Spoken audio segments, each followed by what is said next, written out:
Comment est-ce que les Babyloniens ont calculé la racine carrée de 2 avec 6 chiffres après la virgule? Là, on est mieux renseigné. On a des tablettes, on a d'autres manuscrits de l'époque babylonienne qui indiquent comment ils faisaient ce qu'on appelle l'extraction de racine carrée. Et ils avaient une méthode qu'on peut schématiser de la façon suivante, même si ce n'était pas nécessairement comme ça qu'ils la présentaient eux.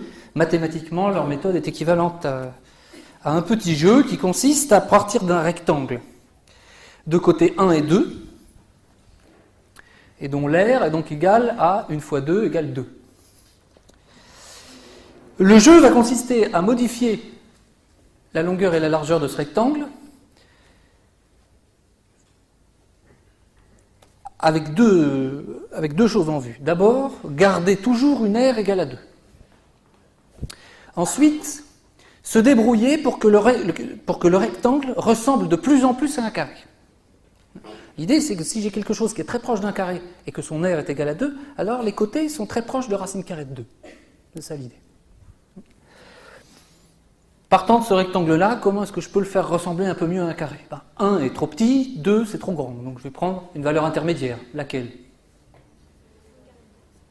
On ne peut pas prendre racine carrée de 2, c'est ce qu'on veut calculer. On va prendre des valeurs simples, des valeurs qu'on sait calculer. 1,5, ça on connaît bien. On écrit plutôt en mathématiques 3,5, sous forme d'une fraction. Donc c'est 1,5, c'est pareil.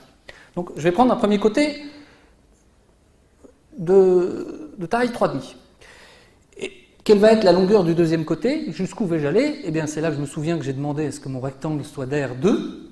Petit exercice, si je sais que le côté mesure 3,5 et l'aire est égale à 2, eh bien l'autre côté est nécessairement égal à 4 tiers.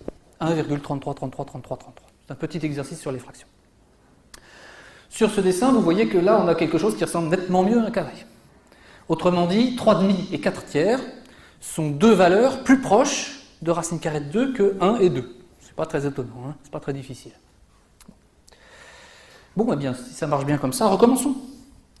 Je conserve mon rectangle de droite, de côté 3,5 et 4 tiers, et je lui applique la même méthode. 3,5 c'est un petit peu trop grand, 4 tiers c'est un petit peu trop petit. Qu'est-ce que je fais? Je prends la moyenne des deux, une valeur intermédiaire. Alors la moyenne des deux, c'est 17/12. Je vous épargne les détails du calcul. Et pour que le rectangle reste d'aire 2, l'autre côté ce sera 24/17. Peu importe les détails des calculs. Ce qu'il faut retenir, c'est que ça n'est pas difficile. C'est juste, il faut poser, calculer, ça sort tout seul. Et ce qui est manifeste ici, c'est qu'il n'y a absolument aucune différence visible avec un vrai carré. Autrement dit, à l'œil nu, on ne peut pas voir la différence entre 17/12 et racine carrée de 2, ou entre 24/17 et racine carrée de 2. En seulement 3 étapes, on a de très bonnes approximations de racine carrée.